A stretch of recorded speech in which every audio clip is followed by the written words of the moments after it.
So next problems, solve the problems by using Lagrange's mean value theorem. Okay na? So Lagrange's mean value theorem use chesi problems ni solve cheyamantunnaru. So first problem, find C of Lagrange's theorem f of x is equal to x into x minus 1 into x minus 2 on closed interval 0, 1/2. Okay na?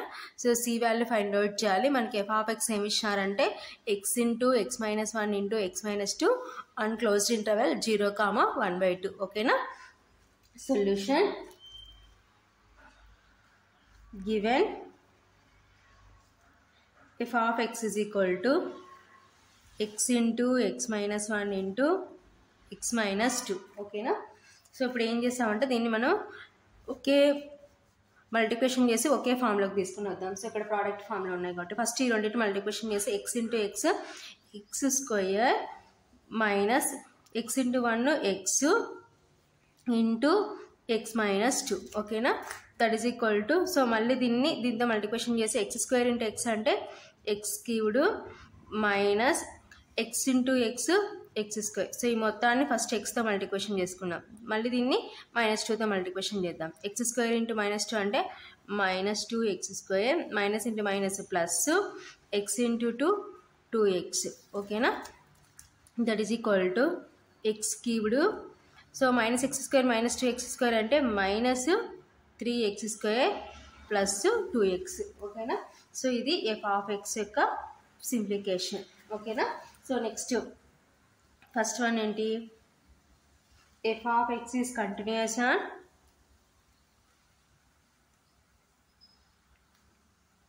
Close interval 0, 1/2. ఓకేనా? So next f of x is derivable on open interval 0, 1/2. ఓకేనా? So next ఏంటి, so మన Lagrange's theorem ప్రకారం 2 conditions satisfy చేసింది కాబట్టి given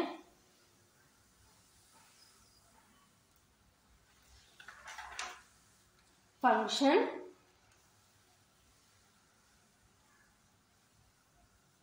is satisfied 2 conditions of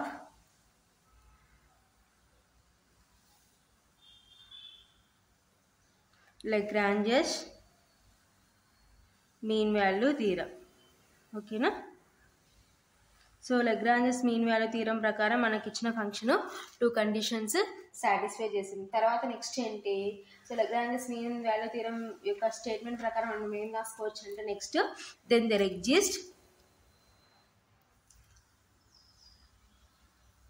there exists small c belongs to open interval 0, 1/2 such that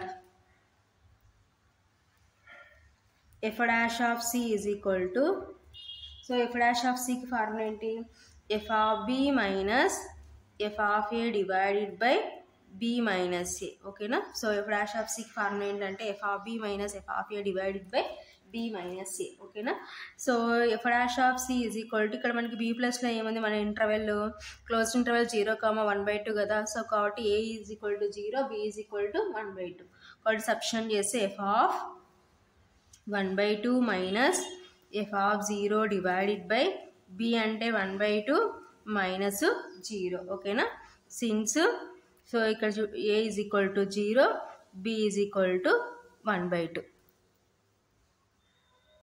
so f dash of c is equal to, so f of 1/2 minus f of 0 divided by 1/2 minus 0 అంటే means ఏంటి అంటే 1/2. ఓకేనా? So ఇప్పుడు f dash of c ని simplification చేసిన, this is equation 1. So next put x is equal to 0, that implies f of 0 is equal to, so మన ఫంక్షన్లో x ఉన్న చోటంతా 0 సబ్స్టిట్యూట్ చేస్తే put x is equal to 0, that implies f of 0 is equal to 0 cubed minus 3 into 0 square plus 2 into 0. ఓకేనా? That is equal to 0 cubed అంటే 0, -3 into 0 square అంటే 0, plus 2 into 0 అంటే 0, ఓకేనా. That is equal to 0 minus 0 plus 0, that is equal to టోటల్గా 0. So F of 0 0, ఓకేనా. Next put x is equal to 1/2, that implies F of 1/2 is equal to, so x ఉన్న చోటంతా 1/2 replace చేస్తే 1/2 whole cubed minus 3 into 1/2 whole square plus 2 into 1/2, ఓకేనా. That is equal to, so separate చేసే whole cubed separate చేసే 1 cubed divided by 2 cubed minus 3 into 1 square divided by 2 square, so 2 cancel plus 1, ఓకేనా. That is equal to 1 cubed అంటే 1, 2 cubed అంటే 8, 2 into 2 into 2, 2 2 జా 4, 4 2 జా 8 minus 3 into 1 square అంటే 1 divided by 2 square అంటే 4 plus 1, ఓకేనా. That is equal to 1/8 minus 3/4 plus 1, ఓకేనా. So ఇప్పుడు 8కి 4కి ఎల్సిఎం ఏమవుతుందో చూద్దాం. సో 2తో చేస్తే 2 2 జా 2 4 జా, అగైన్ 2తో చేసినాం అనుకోండి ఎల్సిఎం 2 1 జా 2 2 జా, ఓకేనా. సో నెక్స్ట్ 2తో 2 1 జా 2 1 2 2 2 2 2 జా 4, 4 2 జా 8, ఓకేనా. సో కాబట్టి మనకి ఎల్సిఎం ఏమవుతుందంటే 8 అవుతుంది అనమాట. సో 4కి 8కి ఎల్సిఎం చేస్తే మనకి ఏమొచ్చిందంటే ఎల్సిఎం 8, కాబట్టి ఇప్పుడు ఎల్సిఎం ఏంటంటే 8. సో 8 1 జా 1 ఇంటూ 1 1 మైనస్ 4 2 జా, ఓకేనా. 2 ఇంటూ 3 6, సో ఇక్కడ డినామినేటర్ ఏం లేదంటే 1, ఓకేనా. 1 8 జా 8 ఇంటూ 1 8, ఓకేనా.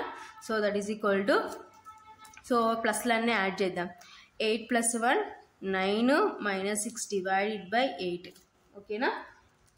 That is equal to 9 minus 6 అంటే 3/8, సో ఇది ఎఫ్ ఆఫ్ 1/2 వాల్యూ, ఓకేనా. సో నెక్స్ట్ మన ఎఫ్ ఆఫ్ ఎక్స్ ఏంటో రాసుకుందాం. సో నెక్స్ట్ మన ఎఫ్ ఆఫ్ ఎక్స్ ఏంటి, F of x is equal to x cubed minus 3x square plus 2x, so ఇది మన F of X. So ఇప్పుడు ఏం చేస్తామంటే differentiation on both sides. So both sides differentiation చేస్తే F of ఎక్స్ని చేస్తే F dash of x is equal to x క్యూబ్ని చేస్తే 3x square minus 3 into x స్క్వేర్ని చేస్తే 2x ప్లస్ 2 ఇంటూ ఎక్స్ని చేస్తే 1, ఎందుకంటే since d/dx of x power n is equal to n into x power n minus 1. So F dash of x is equal to 3x square minus 6x plus 2, ఓకేనా. So ఇప్పుడు next ఇప్పుడు x is equal to C, so x ఉన్న చోటంతా C replace చేస్తే F dash of C is equal to 3c square minus 6c plus 2, ఓకేనా.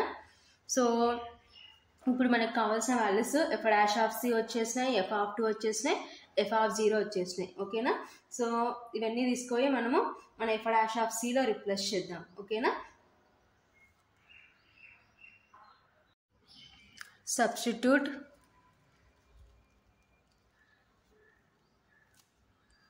F dash of C comma F of 1/2 and F of 0 values in equation 1. So equation 1లో values అన్నీ substitute చేద్దాం, ఓకేనా. So మనకి F dash of C ఏమొచ్చేసింది 3c square minus 6c plus 2, ఓకేనా. That is equal to next ఏంటి మన formula F dash of C is equal to F of 1/2. So F of 1/2 అంటే మనకి ఏమొచ్చింది 3/8 మైనస్ ఎఫ్ ఆఫ్ 0 అంటే 0 divided by 1/2, ఓకేనా. So equation 1లో ఇవన్నీ రిప్లేస్ చేస్తాం, ఓకేనా. Substitute F dash of C comma F of 1/2 and F of 0 values in equation 1 implies అని ఈ విధంగా రాసుకుంటాం. ఏంటి 3c square, F dash of C అంటే 3c square minus 6c plus 2, that is equal to F of 1/2 అంటే 3/8 minus F of 0 అంటే 0 divided by 1/2, ఓకేనా. So ఇప్పుడు దీన్ని సింప్లిఫికేషన్ చేసుకొని మనకు కావాల్సిన సి వాల్యూ ఫైండ్ అవుట్ చేద్దాం, ఓకేనా. 3c square minus 6c plus 2 is equal to 3/8 minus 0 అంటే 3/8 డివైడెడ్ బై 1/2, ఓకేనా. That is equal to 3c square minus 6c plus 2 is equal to, so next స్టెప్లో ఏం రాసుకున్నామంటే 3c square minus 6c plus 2 is equal to, so ఇది ఏమవుతుందంటే 3/8 into reciprocal చేస్తే 2/1. ఓకేనా, 2 1 జా 2 4 జా 3c square minus 6c plus 2 is equal to 3/4. ఓకేనా, so ఇప్పుడు నెక్స్ట్ మనము సి వాల్యూ ఫైండ్ అవుట్ చేయాలి. సో ఇప్పుడు నేను ఏం చేస్తున్నాను అంటే క్రాస్ మల్టిప్లికేషన్ చేస్తున్నాను. సో ఇక్కడ హియర్ 4 అనేది డినామినేటర్లో ఉంది. సో క్రాస్ మల్టిప్లికేషన్ చేస్తే ఇక్కడికి వచ్చేసరికి మల్టిప్లికేషన్ అవుతుంది అనమాట. ఇక్కడ డివిజన్లో ఉంది కాబట్టి 4 into 3c square minus 6c plus 2 is equal to 3.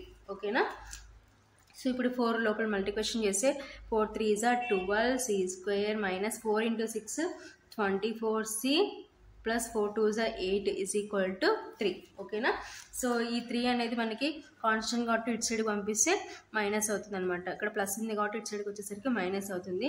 12c square minus 24c plus 8 minus 3 is equal to 0. 12c square minus 24c 8 plus 3 అంటే 5 ఈజ్ ఈక్వల్ టు 0. ఓకేనా, సో ఇప్పుడు దీనికి మనం రూట్స్ ఫైండ్ అవుట్ చేయాలి. So first term last term multiplication చేద్దాం. So first term last term multiplication చేస్తే 12 5s are 60. ఓకేనా, C square, so రెండింటికి ప్లస్ ఉంది కాబట్టి ప్లస్ ఏ. సో మధ్యలో మనకి ఏం రావాలి, మైనస్ 24c రావాలి. సో 60ని ఈ విధంగా స్ప్లిట్ చేయొచ్చో చూద్దాం. ఓకేనా, సో 12 5s స్ప్లిట్ చేస్తే రెండింటిని యాడ్ చేసి మైనస్ 17 వస్తుంది. నెక్స్ట్ 32s, సో నెక్స్ట్ చూడండి 32s రాసుకోవచ్చు.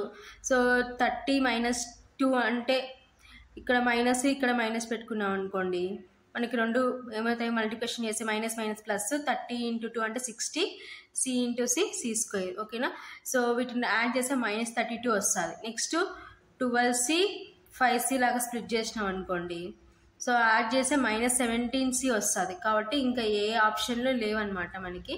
కాబట్టి సో దీనికి ఏంటి ఎలా రాసుకోవాలంటే ఆల్జీబ్రిక్ ఫామ్లోకి రాసుకొని X minus B plus or minus square root of B square minus 4ac divided by 2f formula ప్రకారం స్ప్లిట్ చేద్దాం. ఆ ఫార్ములా ప్రకారం మనము సి వాల్యూ ఫైండ్ అవుట్ చేద్దాం. సో ఎందుకంటే రూల్స్ రావట్లేదు, first term last term multiplication చేస్తుంటే 60c స్క్వేర్ వచ్చింది.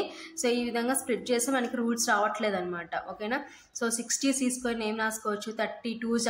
ఓకేనా, so minus 30c minus 2c minus minus plus 32s 60c into c అంటే c స్క్వేర్. సో ఈ రెండింటిని యాడ్ చేసి మైనస్ 32 వస్తుంది. ఓకేనా, అదే 12 5s రాసుకున్నాం అనుకోండి, మైనస్ 12c మైనస్ 5c అంటే మైనస్ 17c వస్తుంది. కాబట్టి సో ఈ విధంగా రావట్లేదు కాబట్టి ఫార్ములా ప్రకారం వెళ్ళిపోదాం. This is in the form of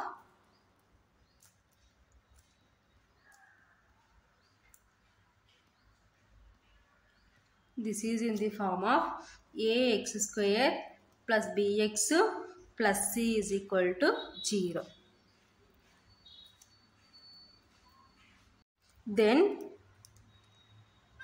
x is equal to minus b plus r minus square root of b square minus 4ac divided by 2a. Okay na, so formula adannamata. So comparison cheste here a is equal to, so a plus మనకి ఎంత ఉంది 12, comma b is equal to minus 24 and c is equal to 5 అన్నమాట. So మనకి equation ప్రకారం comparison చేసుకున్నాం అనుకోండి, a is equal to 12, b is equal to minus 24 and c is equal to 5.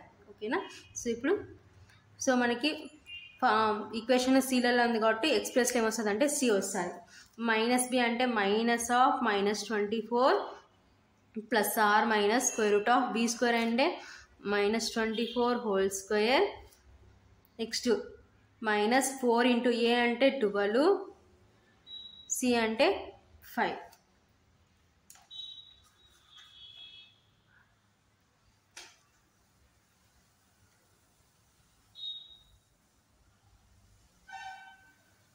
Divided by, so 2 into A అంటే 12 అనమాట. ఓకేనా, that is equal to minus into minus plus 24 plus or minus square root of, so next ఇక్కడ separate చేస్తే -1 whole square 24 whole square minus so next ఇక్కడ multiplication చేసుకుందాం, ఓకేనా. So multiplication చేసుకుంటే చూడండి, సో 12 5 60, 60 × 4 అంటే 240 అవుతుంది అనమాట. చూడండి 12 5 60 × 4 0, నెక్స్ట్ 4 6 24, 240, ఓకేనా. డివైడెడ్ బై 12 2 24, ఓకేనా. That is equal to 24 plus or minus square root of -1 whole square. So పవర్లో ఈవెన్ ఉంది కాబట్టి నెగిటివ్ ఏమవుతుందంటే పాజిటివ్ అవుతుంది. సో 1 స్క్వేర్ అంటే 1 into, so 24 whole square. So 24 whole square అంటే 24 × 24 చేస్తే 576 వస్తుంది అనమాట. మైనస్ 240 డివైడెడ్ బై 24, ఓకేనా. సో చూడండి కావాలంటే 24 × 24 చేయండి. 4 4 16, 4 2 8, 8 + 1 9, నెక్స్ట్ 2 4 8, 2 2 4, 6, 9 + 8 అంటే 17, 4 + 1 5, సో కాబట్టి 576, ఓకేనా. That is equal to 24 plus or minus 1 × 576 అంటే 576 మైనస్ 240 డివైడెడ్ బై 24, ఓకేనా. That is equal to 24 plus or minus, so 576లో నుంచి 240 సబ్ట్రాక్షన్ చేద్దాం. సో 6, సో నెక్స్ట్ 7లో నుంచి 4 సబ్ట్రాక్షన్ చేస్తే 3, ఓకేనా. సో 5లో నుంచి 2 సబ్ట్రాక్షన్ చేస్తే 3, స్క్వేర్ రూట్ ఆఫ్ ఎంత వచ్చిందంటే మనకి 336 డివైడెడ్ బై 24, ఓకేనా. That is equal to, so ఇప్పుడు 336కి ఎల్సిఎం ఫైండ్ అవుట్ చేద్దాం. సో 336కి ఎల్సిఎం ఫైండ్ అవుట్ చేసి మనము రూట్లో నుంచి బయటికి తీసుకొని రావాలన్నమాట. సో ఫస్ట్ 230 చేసినాం అనుకోండి, 2 1s, నెక్స్ట్ 13 ఉంటుంది, 2 6, నెక్స్ట్ 16, 2 8s, నెక్స్ట్ అగైన్ 2తోనే, next 2 8s, 2 4s, next again 2తోనే, 2 4s, 2 2s, నెక్స్ట్ అగైన్ 2తో చేస్తే 2 2s, 2 1s, ఓకేనా. సో నెక్స్ట్ 2తో 21 డివిజబుల్ కావద్దు కాబట్టి నెక్స్ట్ ప్రైమ్ నెంబర్ 3, ఓకేనా. So 3 7s, again next 7 1s. So ఇప్పుడు వీటన్నిటిని మనం ఏం చేసుకుంటామంటే, సో ఇక్కడ రూట్ ఉంది కాబట్టి సో స్క్వేర్ లాగా రాసుకుందాం. సో 2లోను 2 స్క్వేర్, సో ఇదొక పేరు ఇదొక పేరు, ఓకేనా. ఇవి ఇంకా 3 7 అనేవి సింగిల్ కాబట్టి అలాగనే రాసుకుందాం. కాబట్టి ఇప్పుడు ఏం రాసుకోవచ్చు, 24 plus or minus square root of, so ఒక్కొక్క పేరుని ఏం రాసుకోవచ్చు అంటే 2 స్క్వేర్ ఇంటూ, సో నెక్స్ట్ ఈ 2కి ఏమవుతుందంటే 2 స్క్వేర్, సో నెక్స్ట్ ఇంకా మనకి ఏమున్నాయి 3 × 7 డివైడెడ్ బై 24. సో నెక్స్ట్ స్టెప్లో రూట్ సపరేట్ చేసుకుందాం. So that is equal to 24 plus or minus, so రూట్లో నుంచి సపరేట్ చేస్తే root 2 square into root 2 square into root 3 × 7 divided by 24. స్క్వేర్కి రూట్కి క్యాన్సల్, స్క్వేర్కి రూట్కి cancel. That is equal to 24 plus or minus 2 × root 3 × 7 divided by 24, ఓకేనా. That is equal to 24 plus or minus 2 2s 4 root 3 7s 21 divided by 24, ఓకేనా. So ఈ రెండింటిని multiplication చేసుకున్నాం. 24 plus or minus 2 2s 4 3 7s 21 కాబట్టి route 21 divided by 24, ఓకేనా. So ఇప్పుడు మనము C value ఏ రేంజ్లో ఉంటుందో ఫైండ్ అవుట్ చేసుకుందాం, ఓకేనా. సో ఇక్కడ మనం చూడండి, ఇక్కడ 4 కామన్ వస్తుంది అనమాట న్యూమరేటర్లో. సో న్యూమరేటర్లో 4 కామన్ తీసినాం అనుకోండి, సో 4 కామన్ తీసి ఇక్కడ ఎంత ఉంటుంది 6 ఉంటుంది, 4 6 24 plus or minus root 21 divided by 24, ఓకేనా. సో నెక్స్ట్ ఇప్పుడు 4తో క్యాన్సిల్ చేసి 4 1s 4 6, that is equal to 6 plus or minus square root of 21 divided by 6, ఓకేనా. సో ఇప్పుడు 6 plus root 21 divided by 6 belongs to 0,1/2 ఉంటుందా, లేకుంటే 6 minus root 21 divided by 6 belongs to 0,1/2 ఉంటుందా చూద్దాం. Close open interval 0,1/2లో ఏది ఉంటుందో చూసుకుందాం, ఓకేనా. సో ఫస్ట్ ఏం చేస్తామంటే 6 ప్లస్ రూట్ 21/6 సింప్లిఫికేషన్ చేసుకుందాం, ఓకేనా. సో ఇదంతా సిన్స్ అనమాట, సిన్స్లో ఈ వాల్యూ ఫైండ్ అవుట్ చేద్దాం, ఓకేనా. 6 plus root 21 value find out చేస్తే 4.58 25 ఓకేనా డివైడెడ్ బై 6 6 ప్లస్ √21 వాల్యూ ఎంత అంటే 4.5825 డివైడెడ్ బై ఇంకేముంది మనకి 6 that is equal to so ఈ రెండింటిని యాడ్ చేసి 6తో డివిజన్ చేసినాం అనుకోండి మనకి ఏమొస్తుంది అంటే 1.7837 వస్తుంది అనమాట ఓకేనా 1.7837 సో 1.7837 అంటే మీన్స్ ఎలా ఉంటుంది గ్రేటర్ దాన్ సో మనకి ఏమంటున్నారు ఇక్కడ open interval 0,1/2 so open interval 0,1/2 అంటే సో 0 నుంచి 1/2 అంటే మీన్స్ 0.5 సో ఇది గ్రేటర్ దాన్ అవుతుంది అనమాట ఓకేనా సో గ్రేటర్ దాన్ 1/2 అవుతుంది నెక్స్ట్ ఏంటి 6 minus √21/6 that is equal to 6 minus √21 value 4.5825 divided by 6 okay na that is equal to ఇప్పుడు దీని సింప్లిఫికేషన్ చేస్తే 0.23625 అన్నమాట ఓకేనా సో దీన్ని సింప్లిఫికేషన్ చేస్తే ఇది వస్తుంది అనమాట సో 6లో నుంచి దీన్ని సబ్ట్రాక్షన్ చేసి 6తో డివిజన్ చేసినాం అనుకోండి మనకి ఫైనల్గా ఏమొస్తుంది అంటే 0.23625 ఓకేనా సో బిలాంగ్స్ టు ఎక్కడ ఉంటుంది అంటే ఇది 0 to 0.5లో ఉంటుంది కాబట్టి belongs to 0,1/2 open interval 0,1/2 so ఇది మనం సీన్స్లో రాసుకున్నాం అనమాట ఓకేనా సో ఇప్పుడు ఫైనల్గా మనకి సి వాల్యూ ఏమవుతుందంటే therefore C is equal to 6 minus √21 divided by 6 ఓకేనా belongs to open interval 0,1/2 so ఫైనల్గా సి వాల్యూ ఇది